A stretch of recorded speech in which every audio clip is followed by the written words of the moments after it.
맞으셨다라고 생각이 됩니다. 오늘은 이제 그 바울 서신에 대한 워밍업이 끝났고, 그야말로 그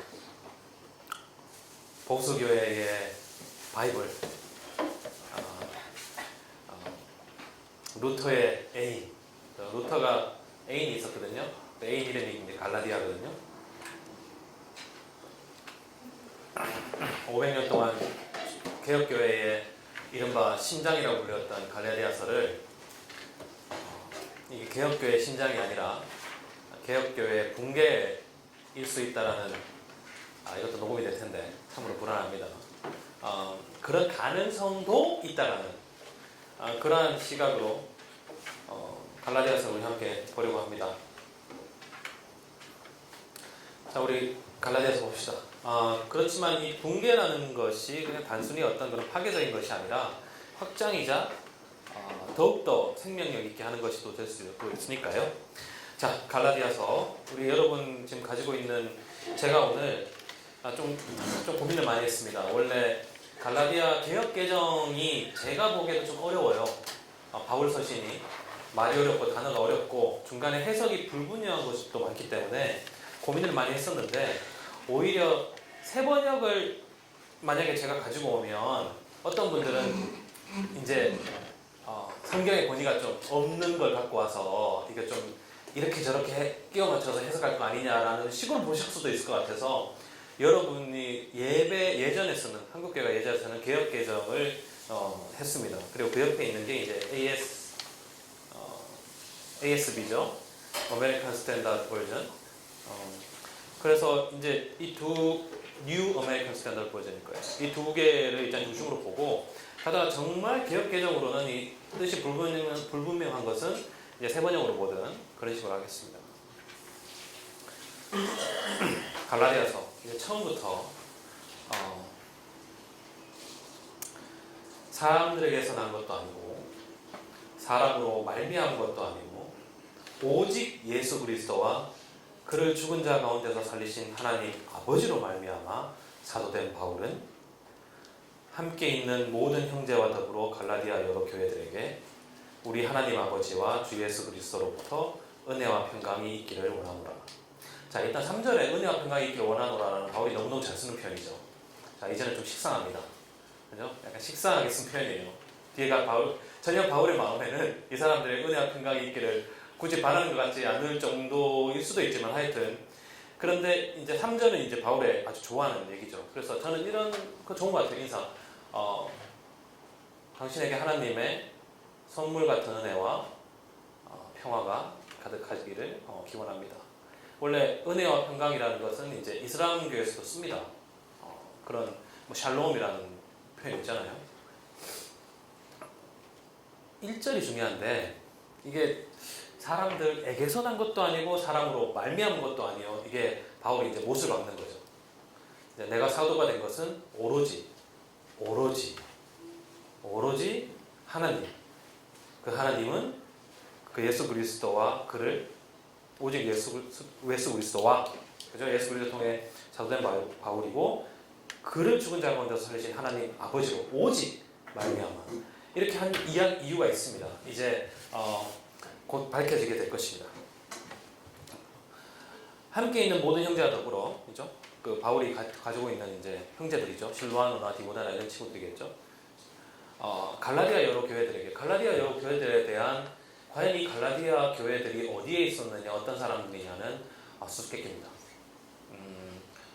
일단 지금의 이제 터키 지역이라고 하는 것이 중론인데, 중론이라는 뜻이 뭔가 하면, 컨퍼런스에 가서 터키 아니에요 라고 해도 뭐라고 하는 사람이 없습니다. 모릅니다, 갈라디아가 어딘지. 그리고 요즘 이제 특별히 이제 갈라디아를 이제 고울, 이제 프랑스서를 이야기하는 사람이 있어요. 유럽에. 거기가 이제 야만인들이 있는 그쪽으로 하면서 완전히 새롭게 정치적으로 해석하는 방향도 있는데, 오늘 그걸 소개시켜드리지 않을 거고요. 너무 얘기가 길어지기 때문에. 하여튼 갈라디아가 어딘지 모릅니다. 우리는 갈라디아가 어딘지 모르고, 어떤 지역인지도 모르지만 아마도 이제 로마의 영향권 안에 있는 사람이었을 것이다. 왜냐하면 고린도전서와 로마서에서 쓰는 표현들이 좀 많이 나오거든요. 그래서 아마 이방인들 중심이 아니겠는가? 그러니까 유대인들은 좀 적고 거의 없거나 뭐 이 정도로 우리가 알 수 있을 뿐입니다. 그리스도께서 4절 하나님 곧 우리 아버지의 뜻을 따라 이 악한 세대에서 우리를 건지시려고 우리 죄를 대속하기 위하여 자기 몸을 주셨으니 영광이 그에게 세세토록 있을지어다. 아멘. 자, 우리 4절 영어로 한번 읽어보겠습니다. Who gave himself grace to you and peace from God. 3절이고요. Lord Jesus Christ, who gave himself. 이제 예수님이 그 자신을 for our sins, 우리의 죄를 위하여 주었고, so that, 그래서 he might rescue, 그가 rescue us from this present evil age, 현 시대의 악마의 시대로부터, 악의 시대로부터 우리를 구원하게 되었다는 얘기죠. 여기에 대속이란 말이 있습니까? 대속이란 말은 죄를 대신해서 해결한다는 얘기죠. 자, 옆에 보세요. 4절 보면 그리스도께서 하나님 곧 우리 아버지의 뜻을 따라 이 악한 세대도 우리를 건지시려고, 그죠? 우리 죄를 위하여 자기 몸을 주셨으니란 말이에요. 이게 원문도 정확합니다. 대속하기라는 말이 없어요. 원문에는. 영어에도 없어요. 대속이란 말은 redeem이라는 뜻이거든요. 없습니다. 바울은 성 안셀름의 대속, 그 그리스도의 죽음이 우리의 죄를 대속한다라는 그러한 그리스도론적인 시각이 없어요. 바울은. 그런 시각은 중세 스콜라주의에서 생긴 겁니다. 왜냐하면 중세 스콜라주의의 특징은 첫 번째로 도그마, 교리는 가장 단순화하고 쉽게 이해시키고, 그리고 고급으로 올라갈수록 이제 아주 복잡한 철학을 발달시키는 게 특징이거든요. 왜냐하면 대부분이 문맹이고 글을 모르는 사람들이기 때문에 쉽게 이해시켜야 되기 때문이죠. 그러니까 예수님이 너의 죄를 속해 주셨어라고 하면 되는 거예요. 그렇지만 바울은 그런 얘기 하지 없다고요. 여기에 이 말이 대속하기라는 말은 우리는, 제가 다른 나라 성경을 찾아보려는데 영어 성경에 없는 편이에요. 오로지 우리 성경 개역개정하고 세번역에만 대속하다는 편이 들어가 있습니다. 그런데 원문에는 이런 표현은 없어요. 그러니까 이게 그냥 들어가 있는 겁니다. 그래서 여러분 어떤 성경 보시면 대속하기라는 말을 작은 글씨로 읽는 성경이 있어요. 그런 대속하기라는 말을 작은 글씨로 표현하는 성경이 있어요. 원문에 없다는 얘기예요. 그러니까 여러분의 이해를 위해서 집어넣었다는 얘기죠. 저는 왜 집어넣었는지 모르겠어요. 그냥 그리스도께서 하나님 곧 우리 아버지의 뜻을 따라 이 악한 세대에서 우리를 건지시려고 우리 죄를 위하여 자기 몸을 주셨으니 라는 표현이거든요. 이 표현과 대속하기가 들어가면 다른 부분이 뭔가 하면, 우리 죄를 위하여 자기 몸을 주셨으니라고 하면 과연 어떻게 그가 자기 몸을 줬다는 게 무슨 의미고, 우리의 죄를 위하여라는 게 무슨 뜻이고, 악한 세대에서 우리를 구한다는 게 무슨 뜻인지 상상력을 발휘할 수가 있어요. 그리고 바울의 다른 그 글을 읽으면서 고민해 볼 수 있는데, 대속하기만을 딱 집어넣으면 그냥 도그마가 되는 거예요. 대속했지 이렇게 되는 거예요. 그렇다는 말이죠. 이건 원문을 갖고 말씀드리는 것이니까요. 제 선생님은 테드 제임스 교수님한테 저도 이런 얘기를 들을 때 저도 질문했어요. 그러면 그 교리가 말이 안 된다는 얘기냐? 테드 제임스 교수님 그렇게 얘기해요.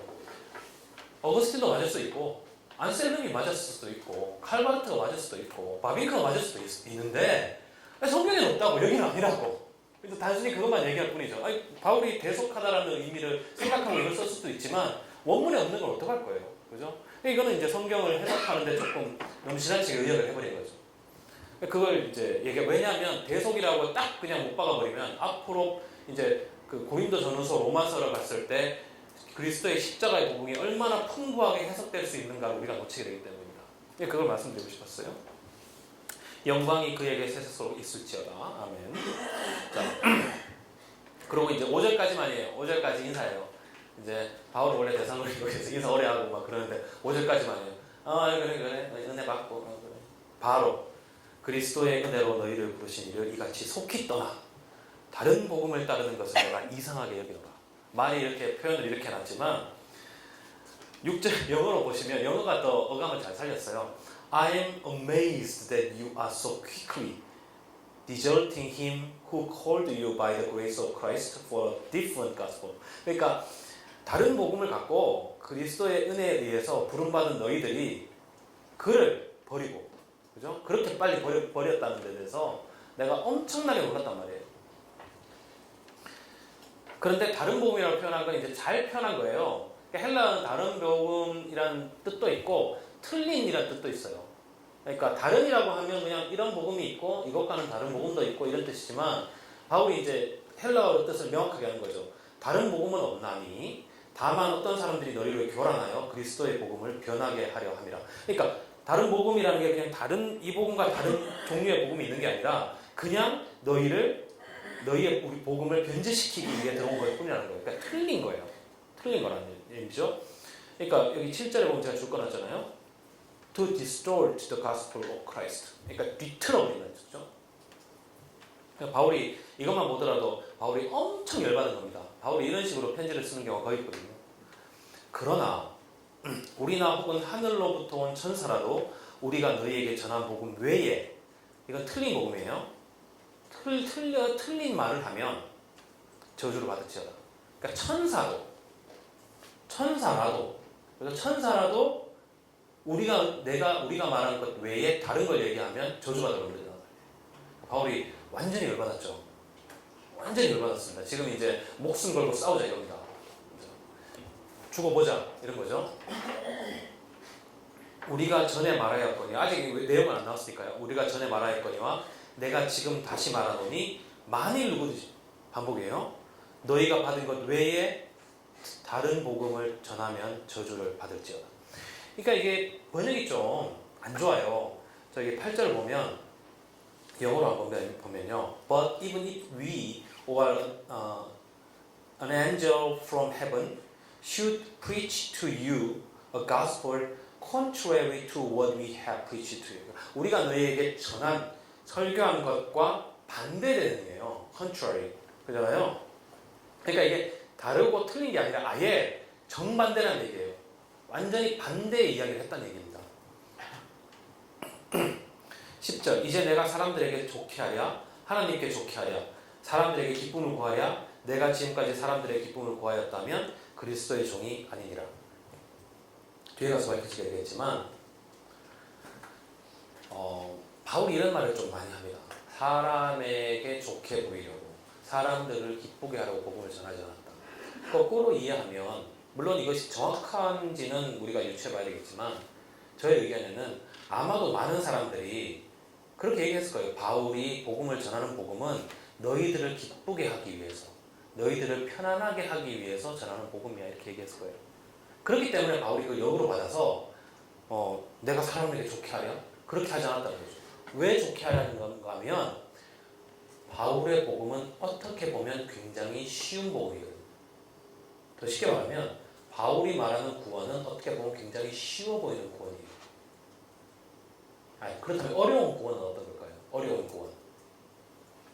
제가 저번 주에 얘기한 것처럼 조건이 거는 구원이죠. 네가 이런 걸 해야 돼. 네가 이런 스테이터스를 만들어야 돼. 바울은 그런 걸 요구하지 않으니까 쟤는 너희들한테 좋게 보이려고 복음을 쉽게 변질시킨 사람이라고 얘기했다는 거죠. 바울이 열을 안 받을 수 있겠습니까? 우리의 바울이 얘기하는 뜻이 그런 게 아니거든요. 누구나 그냥 입으로 블라블라 되면 그냥 다 구원받는 뜻이 아니잖아요. 바울이 열받은 거죠, 지금. 자, 이제 11절. 형제들아, 내가 너희에게 알게 하노니 내가 전한 복음은 사람의 뜻을 따라 된 것이 아니다. 1장 1절하고 비슷한 표현입니다. 그러니까 10절하고도 연결이 되는 거죠. 아무 상관이 없다는 거죠. 뭐 사람을 좋게 보이려고 너희들을 편하게 해주려고 복음을 값싸게 만들려고 한 게 절대 아니라는 표현입니다. 이는 내가 사람에게서 받은 것도 아니요 배운 것도 아니요 오직 예수 그리스도의 계시로 말미암은 것이라. 내가 이전에 유대교에 있을 때 행한 일을 너희가 들었거니와. 이제 바울이 이제 자기의 이야기를 합니다. 하나님의 교회를 심히 박해하여 멸하고 내가 내 동족 중 여러 영갑자보다 유대교를 지나치게 믿어 내 조상의 전통에 대하여 더욱 열심히 있었으나 그러나 내 어머니의 태로부터 나를 택정하시고 그의 은혜로 나를 부르시니가 그의 아들을 이방에 전하기 위하여 그를 내 속에 나타내시기를 기뻐하셨을 때에 내가 곧 혈육과 의논하지 아니하고 또 나보다 먼저 사도된 자들을 만나려고 예루살렘으로 가지 아니하고 아라비아로 갔다가. 자, 이제부터 이건 여러분 기억하세요. 바울이 나타나심을 받은 후에 계시를 받은 후에 부활하신 그리스도가 그 안에 나타난 후에 누구와 의논하지 않았단 말이에요? 혈육이 누구예요? 예? 누굴까요? 앞에 얘기했어요. 누구와 의논하지 않아요? 사람하고 의논하지 않는다는 얘기예요. 그 혈육, 혈과 피를 가진 사람이니까 사람하고는 의논한 적이 없단 말이에요. 그러니까 이 말이 맞다면 바울은 아무에게 영향을 받아서 어떻게 복음을 들은 게 아니라 그냥 그 마음 안에 그리스도 나타난 거예요. 그리고 아무하고도 얘기하지 않고 의논하지 않고 배우지 않고 아라비아로 갔어요. 아라비아 가서 뭐 했는지 여러분 타임머신 만들면 꼭 가서 확인해 보시고요. 아라비아로 갔다가 다시 다메섹으로 돌아간거라. 자, 다메섹에서 다마스커스에서 그러니까 다마스커스에 바울이 뭔가를 했다는 건 맞는 거죠. 사도행전은 모르겠고 그 후 3년 후에 개발을 받는 거예요. 자, 이제 이해가시죠? 예수 만났어요. 그냥 혼자 아라비아를 갔어요. 뭘 했는지 몰라요. 다메섹 가서 3년 동안 뭐 했는지 몰라요. 예수님 만났는데 아무것도 안 하진 않았을 거예요. 뭔가 했을 거예요. 굉장히 중요한 걸 했을 거예요. 몰라요. 그런데 아라비아 갔다가 다메섹 갔다가 이게 바울의 잃어버린 3년입니다. 얘기해 주지 않으니까. 그 다음에 비로소 게바에게 가서 예루살렘에 가서 게바하고 15일을 있어요. 2주를 있었죠. 2주를 같이 뭐 했는지 몰라요. 중요한 건 뭔가 하면 주의 형제 야고보 외에 다른 사도들을 보지 못해요. 오로지 베드로만 만나서 15일 동안 있었다는 겁니다. 여러분 성경을 열심히 읽는 분은 이걸 딱 읽는 순간 사도행전과는 완전히 다르다는 느낌이 오실 거예요. 사도행전의 기록과는 완전히 다른 느낌이 오실 건데 좀 이따 확인해 보겠습니다. 자, 일단은 갑시다. 보라, 내가 너에게 쓰는 것은 하나님 앞에서 거짓말이 아니오. 자, 그러니까 거짓말이 아니래요. 하나님 앞에서. 그죠? 사도행전이 맞으면 바울은 거짓말인 거예요. 봅시다. 예. 사도행전 봅시다. 사도행전, 성경 가지고 오신 분. 사도행전 9장 23절. 자, 지금 어떤 상황인가 하면 사도 바울의 유명한 회심 사건 여러분이 다 아시죠? 9장 23절. 자, 회심 사건이 있은 후에 바울이 아나니아를 만나고 그리고 갑자기 복음을 전하기 시작했죠. 그래서 여러 날이 지나서 유대 사람들이 사울을 죽이기로 모의하였는데 그들의 음모가 바울에게 알려졌다. 그들은 잠깐만요. 제가 개역개정 읽을까요? 읽을게요. 여러 날이 지나매 유대인들이 사울을 죽이기로 공모하더니 그 계교가 사울에게 알려지니라. 그들이 그를 죽이려고 밤낮으로 성문에서 지키거늘 그의 제자들이 이 밤에 사울을 광주리에 담아 성벽에서 달아내리니라. 자, 이런 일이 있었다면 바울이 얘기했겠죠. 그죠? 하여튼 자, 그래서 어디로 가요? 사울이 예루살렘에 가서 제자들을 사귀고자 하나 다 두려워하여 아라비아로 안 가고 예루살렘으로 간 거예요. 그가 제자됨을 믿지 아니하니 바나바가 데리고 사도들에게 가서 그가 길에서 어떻게 주를 보았는지와 주께서 그에게 말씀하신 일과 다메섹에서 그가 어떻게 예수의 이름으로 담대히 말하였는지를 전하니라. 이런 일 없었죠? 없었습니다. 사울이 제자들과 함께 있어 예루살렘에 출입하며, 자, 제자들과 함께 있죠. 베드로와 함께 있는 게 아니죠. 이런 일 없었죠. 또 주 예수의 이름으로 담대히 말하고 헬라파 유대인들과 함께 말하며 변론하니 그 사람들이 죽이려고 힘쓰거늘 형제들이 알고 가이사랴로 데리고 내려가서 다소로 보내니라. 어디로 갔어요? 가이사랴. 또 그 다음에 다소로 갔어요. 언제 갔대요? 몰라요. 왜 이러는지 모르겠어요.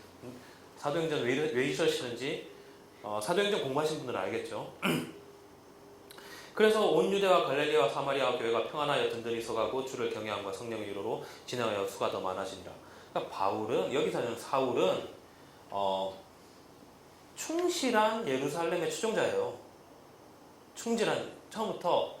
그리고 그 제자에게 그 눈이 멀었던 것이 치료받고 그 제자들을 충실히 따라요. 시키는 대로 하고. 자, 그러고 난 다음에 이제 베드로 얘기가 갑자기 나옵니다. 베드로 얘기가 나오고, 베드로 얘기가 계속 나온 다음에 13장으로 가면 13장 2절에 이제 베드로 얘기가 끝나고 그 베드로가 이제 두 가지 중요한 사건이 있죠. 고넬료 사건이 있고, 그러니까 이방인들에게 복음을 여는, 그러니까 이게 저의 입장에서 문학적 장치라고 생각하는데 사도 바울의 이방인 선교가 예루살렘 중심으로 이루어졌다는 걸 얘기하기 위한 거죠. 제 생각에는. 그래서 사도 바울이 등장해서 예루살렘에 충실한 제자로 등장시킨 다음에 바로 베드로를 등장시켜서 이방인 선교의 정당성을 얘기해주고, 그리고 그 다음에 베드로가 이제 감옥에서 풀려나는 기적까지 일어나고, 그리고 헤롯이 죽고 이제 13절 1절 13장 1절 안디옥 교회, 자 안디옥 교회예요. 이제는 안디오크에 있는 거예요. 갑자기 예언자와 교사들이 있었는데 그들은 바나바와 니게르라고 하는 시므온과 구레네 사람 누기오와 분봉한 헤롯과 더불어 어릴 때부터 함께 자란 마나엘과 사울이다. 이거 재밌는 말이에요. 분봉한 헤롯과 친구였던 사람이 마나엘일 수도 있고 마나엘과 사울일 수도 있는 거예요. 이렇게 되면 사울이 출신 성분까지 이제 귀족이 되는 거죠. 그들이 주님께 예배하며 금식하고 있을 때 성령이 그들에게 말씀하셨다. 너희는 나를 위하여 바나바와 사울을 따로 세워라. 내가 그들에게 맡기려고 하는 일이 있다. 이게 뭐예요? 이방인 선교죠. 자, 결국 이 13장과 19장만 읽어보더라도 지금 바울이 갈라디아에서 얘기한 거하고 완전히 달라요. 바울은 여기에서 바울이 이야기하는 것은 나는 야고보 본 적도 없고 베드로만 만났고 나는 그들하고 상의해서 한 것도 아니고 뭐예요? 이방인의 선교의 콜링은 내가 혼자 받은 거라는 거예요. 자, 일단 왜 그런 얘기를 하는지 곧 밝혀집니다. 그 후에 이제 아라비아와 다메스커스 3년의 길고 긴 생활을 지간하고 베드로에 가서 무슨 일 했는지 모르겠지만 15일 동안 함께한 후에 내가 수리아와 21절입니다. 수리아와 길리기아 지방에 이르렀으나 그리스도 안에 있는 유대의 교회들이 나를 얼굴로는 알지 못하고 다만 우리가 박해하던 자가 전에 멸하려던 그 믿음을 지금 전한다함을 듣고 나로 말미암아 하나님께 영광을 돌렸다. 자, 이제 2절 갑니다. 2장 갑니다. 2장. 그로부터 14년이 지나요. 14년 동안 바울은 예루살렘 제자들은 베드로에 있는 15일에는 만난 적도 없어요. 안티옥에 간 적도 없고 거기에서 성경 거설을 한 적도 없습니다. 다소로 간 적도 없고요. 바울은 그야말로 천상천하이와 독존인 사람이었어요. 14년 후에 물론 이것을 제가 좋아하는 차전식 선생님은 이 14년의 기간 동안에 사도행전에 일이 있었다고 말씀을 하세요. 그분의 책에서. 하지만 부연 설명은 전혀 없습니다. 그냥 14년 동안 있지 않았을까? 저는 차현식 선생님 굉장히 저보다 훌륭하신 분인데 제가 드리고 싶은 말, 그런 말은 저도 할 수 있다. 뭐 이런 얘기를 하여튼 학자들이 이제 그런 얘기를 하는데 이것을 이제 사도행전과 갈라디아서를 이제 같이 보려고 하는 선생님들이 많은데 그 설명이라는 것이 이제 쉽지 않다는 거죠. 그러니까 이러한 어떤 상상력을 발휘해야 되는데 상상력을 발휘하지 말자 말이에요. 그냥 바울이 고지고대로 하던 말을 그냥 받아들이면 우리는 지금 갈라디아서에 있는 거니까요. 14년 후에 14년이 지났어요. 자, 바울이 14년 동안 자기가 전도를 한 거예요. 멋대로 전도 생활을 하고 전도 교회를 세우고 바나바와 함께 디도를 데리고, 자 바나바가 등장합니다. 이제 바나바가 이제 바울에게는 중요한 동역자였던 것 같아요. 그때까지는 디도를 데리고 이제 옛날에 베드로 만났을 때 갔던 예루살렘을 다시 가요. 그렇죠? 다시 예루살렘을 가니 올라갔더니 계시를 따라 올라가 내가 이방 가운데서 전파하는 복음을 그들에게 제시하게 보세요. 그들한테 받은 게 아니에요. 내가 계시를 따라 올라가서, 자 계시를 따라 올라가 가야 된다는 거예요. 내가 이방 가운데서 전파하는 복음을 그들에게 제시하되 유력한 자들에게 사사로이 한 것은 내가 다름질하는 것이나 다름질하는 것이나 다름질한 것이 헛되지 않게 하려 합니다. 자, 자기가 계시를 받았어요. 무슨 계시를 받은 건가 하면 자기의 복음이 전파하는 복음이 이게 사사로이 이렇게 헛되게 되면 안 되기 때문에 예루살렘의 그 기둥들에게, 제자들에게 인준을 받아야 됐다는 것을 이제 계시를 잘 깨달은 거예요. 그래서 14년 후에 이제 간 거예요. 그리고 나와 함께 있는 헬라인 디도는 할례를 받지 않은 사람이에요. 그러니까 이방인이죠. 할례를 받지 않는 사람. 자, 이는 가만히 들어온 거짓 형제들 때문이라. 그들이 가만히 들어온 것은 그리스도 예수 안에서 우리가 가진 자유를 엿보고 우리를 종으로 삼고자 함이로되 그들에게 우리가 한시도 복종하지 아니하였으니 이는 복음의 진리가 항상 너희 가운데 있게 하리라. 무슨 말인가 하면 바울이 14년 동안의 전도를 할 때 거짓 형제, 누군지 몰라요. 예루살렘 제자인지도 모르는데 거짓 형제가 바울의 교회에 들어와서 할례를 받아야 된다고 얘기를 한 것 같아요. 그래서 바울이 할례라는 것은 아무 의미가 없는 거니까 받지 않아도 된다고 해서 디도가 할례를 안 받은 거예요. 그죠? 그래서 그 할례 받지 않은 디도를 데리고 왔다고요. 그러니까 바울이 맞짱을 뚫러 간 거예요. 예루살렘에. 제가 생각하기에는 할례 받지 않은 디도를 데리고 얘가 구원을 받았고 성경을 받았다 얘기를 하러 간 거죠. 6절 유력하다는 이들 중에 본래 어떤 이들이든지 내게 상관이 없고, 진짜 지금 이제 막 열받을 대로 받았어요. 어떤 주의 형제 야고보 아닙니까? 예수님의 동생이든 형이든 모르겠고, 예수님 옆구리에 손가락을 집어넣고 말고 모르겠고, 나는 하나님은 사람을 외모로 취하지 않을까. 그러니까 야고보가 제가 생각에 예수님하고 많이 닮았던 것 같아요. 농담입니다. 네, 닮았을 거예요. 형제니까. 저 유력한 이들은 내게 의무를 더하여 준 적이 없고, 내게 한 번도 뭔가를 하라라고 얘기한 사람들이 없다는 얘기예요. 강요한 적이 없다는 얘기죠. 가르침을 받은 적도 없고, 도리어 그들은 내가 무할례자에게 복음 전환을 맡은 것이 베드로가 할례자에게 맡은 것 같은 것을 보았고, 그러니까 결국 이제 베드로에게 역사하사 그를 할례자의 사도로 삼으시니까 또한 내게 역사하사 나를 이방인의 사도로 삼으셨느니라. 그러니까 그들과 함께 강압도 없고 가서 보인 다음에 베드로가 만약에 이 유대인을 위한 복음 전도자라면 나는 그와 동등하게, 베드로만큼 동등하게 이방인들을 위한 전도자로 내가 인정을 받았다는 얘기예요. 그들을 설득했다는 얘기죠. 그리고 그것이 삼은 것은 그들이 아니고 그들이 그걸 보았다는 얘기죠. 또 기둥과 구절에 또 기둥같이 여기는 야고보와 게바와 요한도, 그러니까 그 당시 이제 우리가 알 수 있죠. 정말 역사적으로 야고보와 요한과 게바가 가장 예루살렘 교회의 예수 공동체의 나무 공동체 최고 이 3명이었다는 건데, 내게 주신 은혜를 알므로 나와 바나바에게 친교의 악수를 하였다. 우리가 이제 친교의 악수를 한 거예요. 그래서 우리는 이방인에게로, 그들은 할례자에게로 가게 되었다. 다만 우리에게 하나 부탁했는데 그것이 가난한 자들을 기억하도록 부탁했다. 저기까지가 첫 번째 예루살렘의 일대 결전의 이야기죠. 바울이 14년이 지나고 그 디도를 데리고 가서, 바나바가 디도죠, 데리고 가서 단판을 짓고 바울이 무할례자를 위한, 할례를 받지 않은 사람들을 위한 이방인의 사도로 그들에게 인정을 받았다는 겁니다. 자, 그런데 여기서 이제 할례자 무할자로 얘기하는 게 중요한데 유대인 이방이라고 하지 않잖아요. 할례의 문제라는 게 얼마나 첨예한 문제였으면 얘기하는 거죠. 근데 결국에는 그들을 설득시켰다는 말이죠. 무할례자에게도 그리스도의 복음이 임하는 것을. 11절 가면 이제 갑자기 얘기가 달라져. 두 번째 얘기입니다. 게바가 안디옥에 이르렀을 때에 책망받을 일이 있기로 내가 그를 대면하여 책망하였노라. 그러니까 베드로는 그 유대인의, 나는 이방인, 동등한 입장에서 감히 그 당시에 바울 따위가, 그죠? 바울 따위가 게바, 예수의 쓰는 베드로한테 뭐죠? 성질을 부린 거죠. 짜증을 낸 거죠.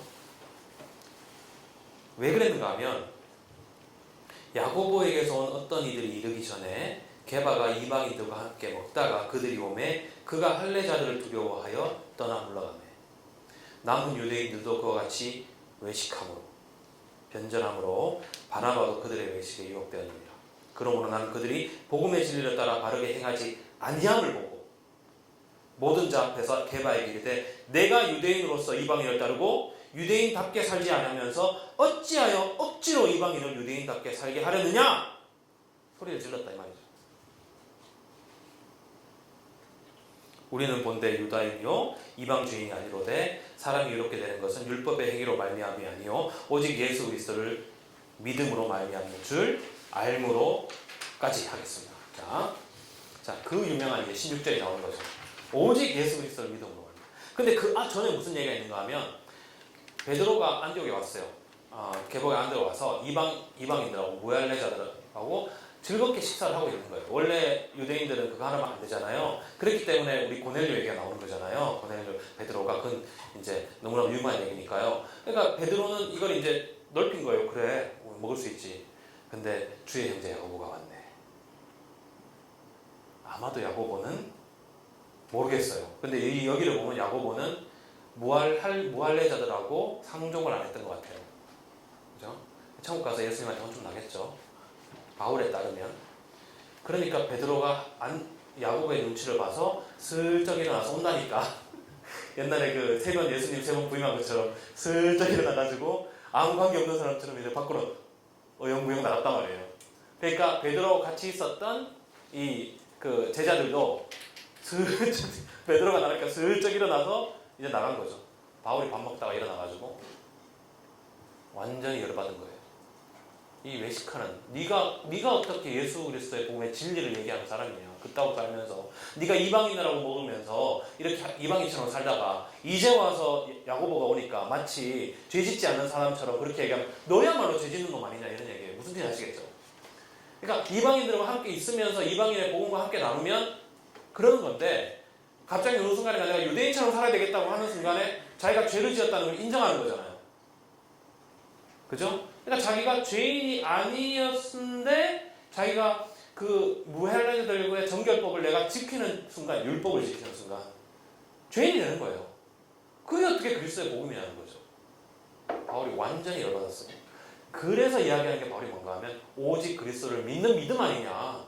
구원이라는 게 어떻게 이방인들과 식사하고 할례하고 이런 것들이 구원의 조건이었어요. 그러니까 빌립보서하고 똑같은 얘기를 하고 있는 겁니다. 그렇지만 지금 완전히 열받은 거죠. 왜냐? 예루살렘 교회 지도자들하고 충돌한 거거든요. 이거는 그냥 예루살렘 교회 지도자들의 꼬발이가 아니라 정말로 그 센터 사람들과 정말 사생결단으로 지금 맞붙은 거거든요. 이쯤 되면 이제 어떻게 되는지 궁금하시죠?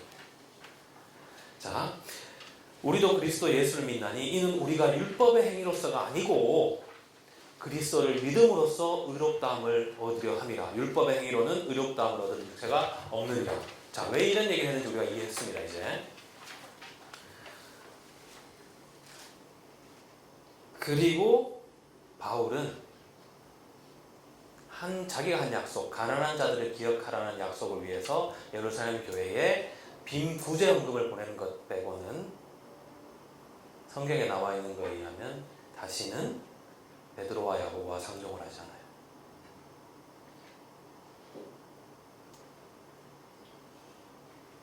그렇다고요. 그러니까 사도행전이 이렇게 해야 되는 거예요. 저는 그렇게 생각해요. 사도행전이 왜 바울이 우리 밑에 우리 꼬발인가를 얘기를 해야 되는 거예요. 그러니까 바울 서신이 나오는 걸 보면 바울은 아니야. 그러니까 그때 당시에 그런 얘기가 있겠지만 난 그런 사람 아니야. 난 사람을 통해 가지고 사도로 인정받은, 난 그 사람들하고 아무 상관없어. 나는 오로지 하나님으로부터 예수 그리스도로 사도로 인정받았고, 그 사람들은 뭐예요? 그 당시에 이미 하나님의 진리를 해치는 그런 외식하는 변절자의 모습을 나에게 보였던 사람들이라고 바울은 이야기를 하는 거예요. 그 얘기를 있는 그 사람들이 미워서도 아니고 그 사람들이 잘못됐다는 뜻이 아니라 자기가 믿는 복음에 비추어 봤을 때 그게 안 되기 때문에 그런 거예요. 이게 어떻게 유대인들이 율법으로 구원받는 게 힘들어서, 유대인인 바울이 율법으로 구원받는 게 힘들어서 그리스도 안에서 복음을 발견해서 개종하게 됩니까?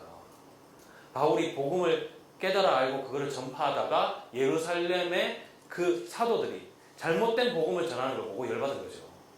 그러니까 유대인들하고 상관이 없다니까요. 제 생각입니다. 영어로 세련되게 말하고 있습니다. I am sorry, Luther. 내가 틀렸어. 틀렸다고 생각합니다. 저는 루터도 그 역사의 나름의 역사적인 일을 했겠지만 루터가 옳을 수 있어요. 루터가 옳을 수 있죠. 바울이 아니에요. 바울이 여기 결국 갈라디아서 바울 그렇게 얘기해야 된다는 뜻이죠. 마음을 넓히십시오. 기분 나쁘신 분이 좀 있더라도. 그러니까 그렇게 읽어야 이제 우리가 고전 로마서까지 이제 맥락을 가는 거예요. 그러면 이제 그때 가서 여러분이 판단하시고 그렇게 하시면 될 것 같습니다. 만일 우리가 그리스도 안에서 의롭게 되려 하다가, 그러니까 여기서 의롭다는 건 정의로워진다는 거죠. 정의롭게 되려 하다가 죄인으로 드러나면, 자, 무슨 말이에요? 내가 그리스도의 복음 안에서 할례나 멀례나 상관없이 모든 전통과 율법의 전통을 벗어버리고 정말로 그리스도 안에서 믿음으로 우리가 구원에 이르게 되는 그것을 우리가 했는데 갑자기 이제 옛날에 했던 율법으로 돌아가면 어떻게 되는 거예요? 이때까지 한 게 다 죄를 짓는 거죠. 자기가 죄를 지은 거잖아요. 그렇게 되면 뭐예요? 나만 죄를 짓는 게 아니라 누구까지 죄를 짓게 하는 거예요? 그리스도께서 죄를 짓게 하는, 그리스도께서 우리를 죄를 짓게 만들었느냐? 그럴 수 없다는 뜻이에요. 이해하시죠? 바울의 관점. 자꾸 이런 식으로 바울이 계속 설명합니다. 그저 너 혼자 이렇게 해서 이런 게 아니라 그 복음을 받아들였다가 율법의 조건으로 다시 돌아가면 결국 그리스도께서 너를 죄를 짓게 만든 거잖아. 율법에서 벗어나가지고 죄를 짓다가 다시 율법 돌아간 거니까. 그럼 그리스도께서 너 죄를 짓는 사람이냐? 구원하는 사람이 아니고? 그러니까 결국 그렇게 하는 게 그리스도를 이상하게 만든다는 거죠. 복음을 변질시킨다는 거예요. 지금 제가 이런 맥락은 복음주의권에 설교하는 목사님하고 다르지 않죠. 그렇지만 중요한 게 뭐예요? 유대교의 문제가 아니라니까요. 유대교 율법의 문제가 아니라 구원을 그리스도의 복음에 참여함에 있어서 율법적 조건은 어떠한 조건이라도 붙이는 게 정말로 그리스도의 복음의 진리냐는 거의 문제예요. 교회에서 돈 많으면 대우해주고, 그죠? 돈 많고 교회 헌금 잘하면 맨날 주일 성수 중요하진 않지만 교회도 제대로 안 나오고 교회에서 문제 일으키고 그래도 권사시키고 장로시키고 그래가지고 그 앞에서 이렇게 삭삭삭 비비고, 그게 뭡니까? 이거잖아요, 이거.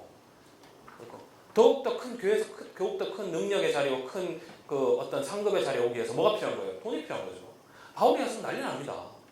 그때는 할례였지만, 그죠? 인종 한 마디 더 하겠습니다.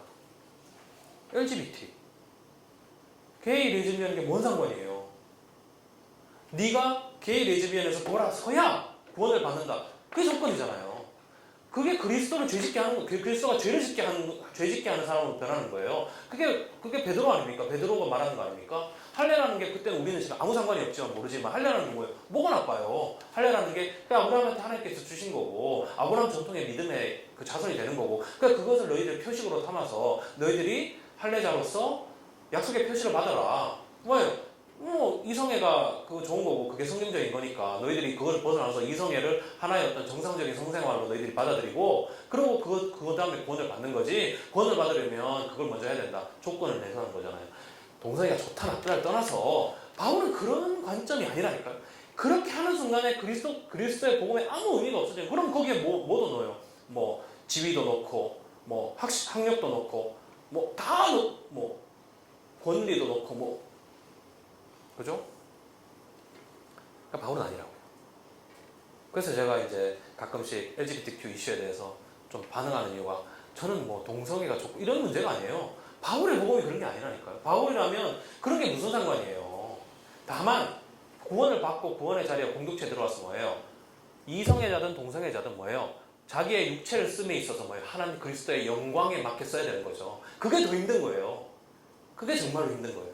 그게 구원의 자리고. 그렇죠. 구원의 자리에 믿음으로 나오는 것은 아무런 조건을 두면 안 된다니까요. 그러니까 바울이 이렇게 열받는 이유가 단순히 예루살렘 교회하고 이렇게 경쟁 관계에 있기 때문에 그런 게 아니라 그가 깨달은 복음이 그게 아니었기 때문인 겁니다. 계속 읽겠습니다. 18절. 내가 만일 헐었던 것을 사실 세우면 내가 나를 범법한 자로 만드는 것이야. 보세요. 내가 헐었다고. 율법을 헐었잖아요. 근데 율법을 다시 세우면 뭐예요? 그러니까 죄짓게 만드는 거예요. 사람들은 내가 왜 죄짓게 만드냐 말이죠. 내가 율법으로 말미암아 율법에 대하여 죽었나니 이는 하나님에 대하여 살려 하리라. 난 율법에 대해서 죽었다는 거예요. 율법에 대해서 죽었다는 말은 거꾸로 돼요. 율법이 나에 대해서 죽었다는 얘기예요. 아무런 힘이 없다는 얘기예요. 어떤 인간이 내세운 조건도 어떠한 법도 그리스도의 복음 앞에서 아무런 힘이 없다는 얘기예요. 죽은 거나 마찬가지라는 얘기죠. 내가 그리스도와 함께 십자가에 못 박혔나니. 자, 죽음의 얘기를 한 거잖아요. 그것을 더욱더 극대화시키고 있죠. 십자가에 못 박혔나니 그런즉 이제는 내가 사는 것이 아니요 오직 내 안에 그리스도께서 사시는 것이라. 이제 내가 육체 가운데 사는 것은, 이 율법의 육체잖아요. 육의 육체 사는 것은 나를 사랑하사 나를 위하여 자기 자신을 버리신 하나님의 아들을 믿는 믿음 안에 사는 것이다.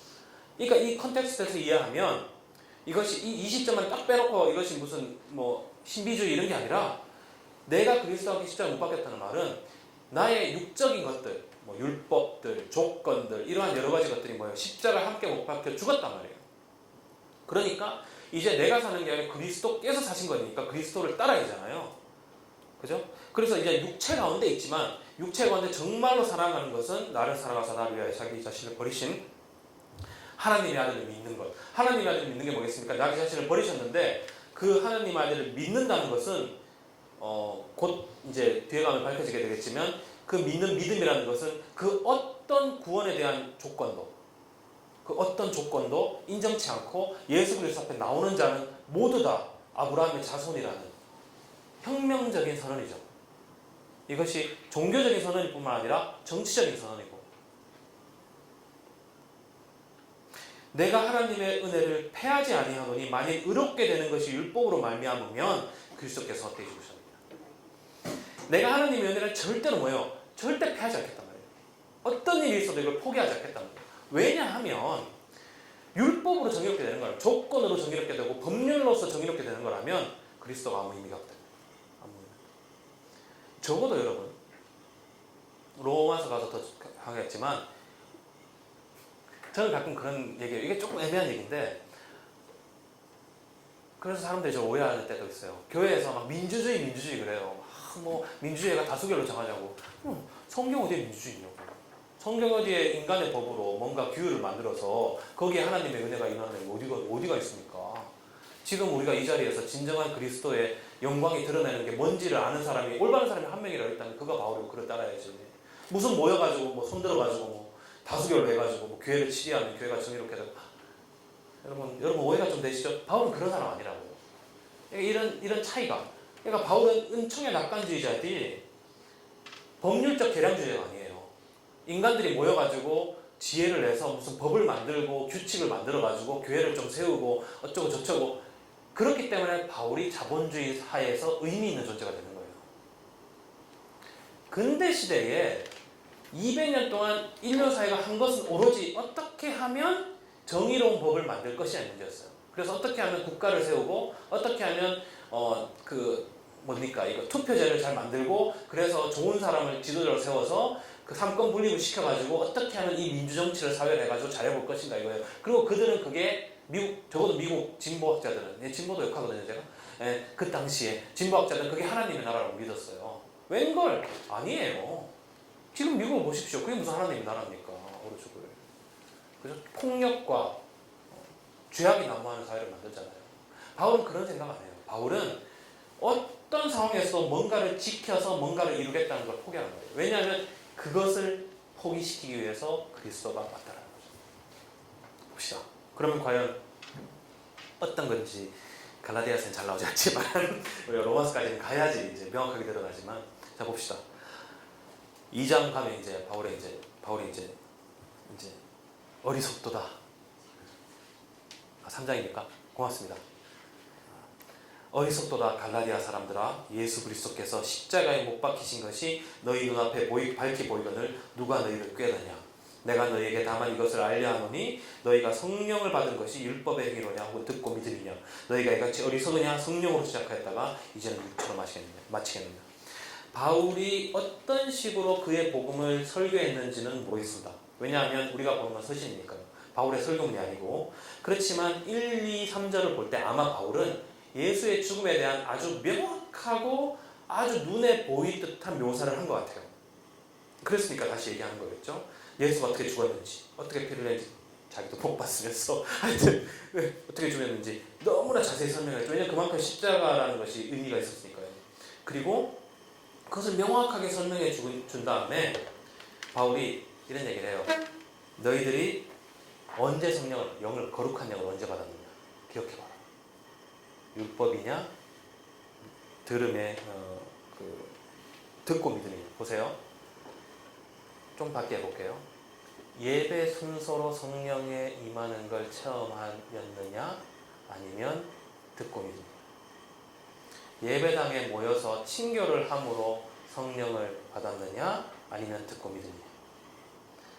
너희들이 교회의 신앙생활의 규율을 따름으로 성령이 임하더냐 아니면 듣고 믿느냐. 똑같이 적용할 수 있습니다. 여러분 생각해보세요. 저도 이 말씀 들어서 깜짝 놀랐어요. 내가 정령을 느낀 게 언제였지? 여러분 어떠한 규율을 따르고 어떤 지켜진 것을 따름으로써 여러분의 성령이 임합니까? 아니에요. 듣고 믿음으로 임하는 거죠. 들을 귀 있는 분은 느낌이 있는 분. 자, 너희가 이같이 어리석으냐. 성령으로 시작해서 육체로 마치겠느냐. 이 육체가 다 들어가는 거죠. 너희가 이같이 많은 괴로움을 헛되이 받았느냐? 과연 헛되냐? 너희에게 성령을 주시고 너희 가운데서 능력을 행하시는 이의 일이 율법의 행위에서냐 혹은 듣고 믿음에서냐? 계속 반복하죠. 그러니까 너희들이 뭔가를 조건을 지키고 뭔가를 하고 뭔가를 이루고 뭔가를 함으로써 성령이 임한 적이 있냐고요. 오로지 듣고 믿음밖에 없었지 않았냐고요. 그래서 바울은 제가 저번에 빌립보서에 바울은 종교를 폐합니다. 어떤 형식의 종교든지 폐합니다. 오로지 바울이 새기는 건 듣고 믿음을 통한 정의로운 공동체예요. 하나님의 정의가 바로선 공동체. 오로지 아브라함이 하나님을 믿음에 그것을 그에게 의로 정하셨다는 것 같습니다. 자, 이제 아브라함을 가지고 옵니다. 왜 아브라함 얘기를 해요? 아브라함이 할례의 심볼이니까요. 자, 그러면 자 이런 질문을 할 수 있어요. 그러면 원래부터 아브라함을 통해서 바울이 이런 깨달음을 얻었습니까? Maybe not. 아마 아닐 거예요. 아브라함이 할례의 심볼이니까 아브라함을 데리고 오는 겁니다. 아브라함이 중요해지는 거죠. 그래서 바울이 지금 구약을 잘라 붙이고 있는 거죠. 다음으로 이제 이게 해석을 시작하는데요. 그런즉 믿음으로 말미암은 자들은 아브라함의 자손이라 했죠. 거꾸로 말하면 뭐예요? 그때의 전통은 아브라함의 자손은 누구예요? 할례 받은 자들에서 자고 있었어요. 그렇기 때문에 바울이 이렇게 강력하게 밀어붙이고 있는 거죠. 또 하나님이 이방을 믿음으로 말미암아 의로 정하신 것을 성경에 미리 알고 바울이 이제 그렇다는 거예요. 자, 구약 성경이 이방에 전한 복을 전하기 위해서 하나님께 하셨다는 거예요. 이렇게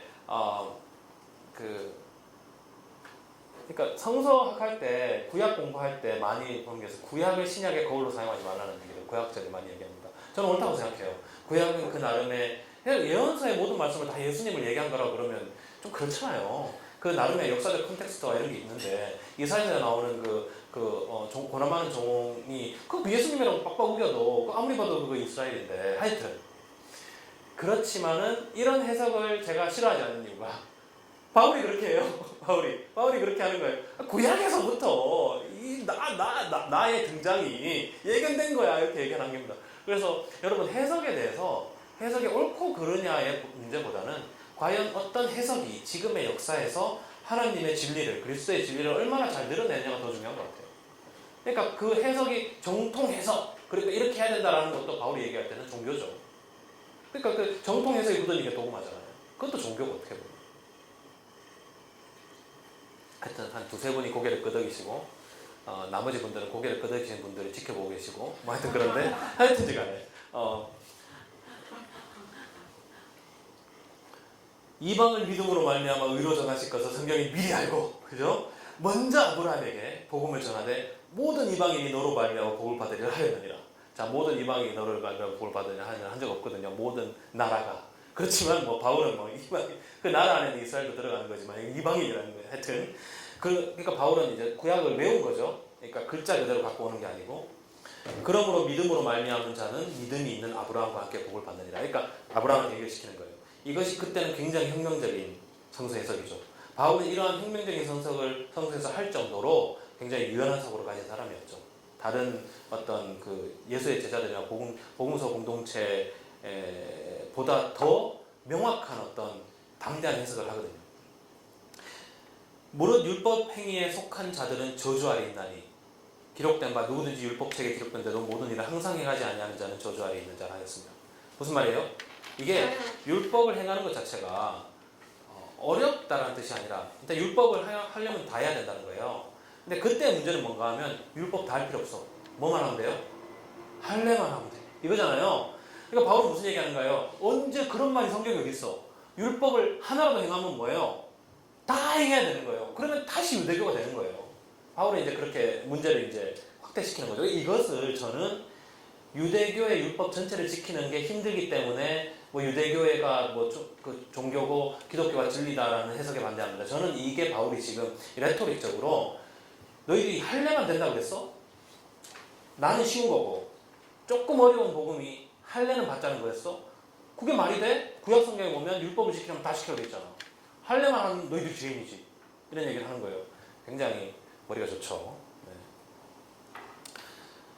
또 하나님 앞에서 아무도 율법으로 말미암아 의롭게 되지 못할 것이 분명하니 이는 의인은 믿음으로 살리라 하였습니다. 이제 반복하고 있는 거죠. 이제 먼저 얘기를 하고 그 다음에 율법은 믿음에서 난 것이 아니니 율법을 행하는 자는 그 가운데서 살리라 하였는데요. 자, 율법하고 믿음은 상관이 없는 거예요. 율법은 행하는 거고 조건을 행하는 거고 믿음은 그거하고 다른 거니까요. 근데 율법을 행하는 자는 뭐예요? 믿음하고 상관이 없는 거예요. 그 순간에 율법과 믿음은 같이 갈 수 없는 거예요. 바울이 근데 절대로 같이 못 가는 거예요. 이거는 뭐 가장 복음적인 보수적인 분들도 저한테 동의하실 겁니다. 바울에게 율법과 복음은 같이 못 가는 거예요. 율법을 하나라도 지킨다는 조건이 하나도 붙으면 모든 조건을 다 지켜야 되는 거죠. 그리고 믿음과는 상관이 없는 거. 그리스도께서 우리를 위하여 저주를 받은 바 되사 율법의 저주에서 우리를 속량하셨으니 기록된 바 나무에 달린 자마다 저주 아래 있는 자라 하였습니다. 이는 그리스도 예수 안에서 아브라함의 복이 이방인에게 미치게 하고 또 우리로 하여금 믿음으로 말미암아 성령의 약속을 받게 함이라. 형제들아 내가 사람의 예대로 말하노니 사람의 언약이라도 정하면 패하거나 더하거나 하지 못하느냐. 무슨 말인가 하면, 자, 이것이 하나의 교리적인 말씀이 아니고 복음에 대한 명확한 교리가 아니라 바울이 지금 설명하고 있는 거예요. 뭘 갖고 와요? 자, 신명기에 나오는 나무에 달려 죽은 자는 부정한 자라는 얘기죠. 무슨 말인가 하면, 그 신명기에 무슨 얘기냐면 나무에 달려 죽은 사람은 하루 만에 꼭 내려서, 그죠? 내려서 시체를 처리해야 돼요. 왜냐하면 부정하기 때문에. 이유는 뭔가 하면 나무에 달려 있으면 그게 병분이 펴지잖아요. 일단 그걸 이제 좀 약간 리버럴하게 해석하면, 그러니까 빨리 이렇게 처리해서 병이 안 펴지고 건강한 공동체가 될 수 있도록 하는 어떤 그런 법인데, 바울이 이것을 갖고 와서 예수님을 하고 알레고리로 끼워 맞추는 거예요. 저는 그 당시에 예수님이 나무 십자가에 달렸기 때문에 유대인들이 십자가에 달렸으니까 저주받은 자니까 메시아가 아니다라는 해석이 있었는지 모르겠어요. 다만 저는 오히려 바울이 이것을 갖고 왔는데 왜 갖고 왔는가 하면 예수님이 율법의 저주 아래서 죽었다는 얘기를 하기 위해서요. 예수님이 뭐 때문에 죽었다고? 율법의 저주로 죽었다고요. 여러분 그런 생각 해본 적 있어요? 자, 예수님은 보통 그렇게 표현하죠. 예수님은 죄가 없으신데 자기의 죄를 죽은 이유는 오로지 하나, 우리의 죄를 사하기 위해서. 너의 죄를 사하기 위해서 너 때문에 죽었다고. 그것도 맞아요. 맞을 수 있죠. 그렇지만 여기서 바울이 얘기하는 뭔가 하면 율법의 저주에 죽은 거라고요. 나무에 달린 십자가에 못 박힌 자체가. 왜냐하면 율법의 저주를 어떻게 하기 위해서? 끊어내기 위해서. 그래서 우리의 죄가 해결이 되는 거죠.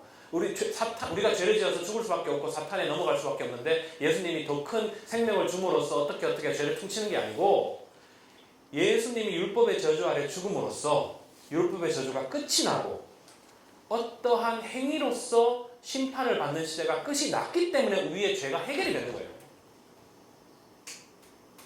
두 번만 끊어야지. 한 번 더 설명해 드리면 이해됐어요. 자, 한 번 더 설명해 드릴게요. 자, 보통은 우리가 이렇게 이해를 하잖아요. 예수 그리스도께서 십자가로 못 박혀 죽은 것은 원래는 인간은 죄를 지으면 안 돼요. 왜냐하면 하나님은 거룩하시기 때문에. 아멘 하시니까 그 다음 말하기가 죄송한데 하여튼 하나님 거룩하시기 때문에 인간은 죄를 지으면 안 돼요. 근데 죄를 지었으면 어떻게 돼요? 죄의 삭은 사망이죠. 멸망이에요. 자, 그러면 하나님은 공의의 하나님이기 때문에 죄를 지은 사람은 죄를 그냥 퉁쳐서 그래 알아서 해줄게 이렇게 할 수는 없는 거예요. 거룩하시기 때문에. 그렇죠? 정확 공의하시고. 그렇기 때문에 그의 아들 예수 그리스도를 보내서 우리가 죽을 죄를 다 짊어지고 죽게 한 거예요. 그 죄에 대한 보상으로. 그렇죠? 그래서 우리의 죄가 해결이 됐죠. 이게 전통적인 기독론이에요. 중세의 기독론이고 안셀름의 만족설이에요. 그 전에는 뭐가 있었는가 하면, 최초예요. 그 전에는 어떤 얘기가 있었는가 하면 그러니까 우리가 죄를 지었으니까 사탄의 아래에 있는 거예요. 사탄에 속해 있는 거예요. 하나님에 속해 있는 게 아니에요. 그러면 사탄으로부터 우리를 빼내와야 되잖아요. 그러니까 예수님을 줄게. 내 아들인데 줄게. 죄를 또 위에 있는 그 인간들을 나한테 줘. 그래서 예수님이 이게 교환한 거예요. 그런데 예수님은 알고 보니까 뭐예요? 영이신 하나님의 아들이 딱 부활해가지고 그냥 걸어 나온 거예요. 사탄이 뭐지? 당했다 이렇게 된 거예요. 그러니까 그만큼 어떻게 하면 왜 예수의 십자가가 우리의 죄를 해결할 수 있는가에 여러 가지 상상력이 있었다는 거죠. 바울의 상상력은 뭐였는가 하면 예수는 죽었는데 뭐에 죽었는가 하면 율법의 저주를 받았다는 거예요. 율법의 저주로. 나무에 달렸기 때문에 율법을 저주받은 자, 구원이 없는 자, 가장 유대인이 보기에는 율법의 저주의 저주로 죽은 자. 그런데 그를 하나님이 부활시켜줬죠. 율법의 저주를 끄는 거예요. 그러니까 우리가 율법이라는 건 뭐예요? 우리가 죄를 지으면 죽는다는 게 율법이잖아요. 그 율법의 저주를 끊었으니까 그 이후 시대는 뭐예요? 율법의 저주가 끝난 시대죠. 우리의 죄가 해결된 거죠. 그러니까 우리의 죄는 대속이 아니라 죄가 없는 예수님이 내가 너희를 위해 대신 죽을게 희생이 아니라니까요. 여기에서 보면 희생이 아니라 율법의 시대를 끝마치는 거예요. 그러니까 바울이 그러잖아요. 로마서에서 율법의 마침이다. 예수는 대속이 아니라는 말도 있죠. 그 대속이라는 해석도 하는 분이 많으니까 저는 그렇게 생각한다고요. 율법의 시대를 끝내신 거예요. 율법의 저주를 끊으신 거니까. 그러니까 우리는 율법에 매여 있다가 율법에 풀려난 거예요. 그러니까 자유된 거죠. 죄를 용서받아서 기뻐하는데 죄를 계속 짓는 존재가 아니라 일단 율법의 시대가 끝났고 그래서 자유함을 얻은 거예요. 그 자유를 왜 다시 율법으로 옮겨내는 거예요? 구원을 받았는데 또 가가지고 내가 무슨 나쁜 생각했다고 교회에 와가지고 하나님 죄송합니다. 제가 어제 음란한 생각을 하고 내 속에 있는 음란 마귀를 물리쳐 주시오. 왜 다시 율법의 권리를 쓰냐는 거죠.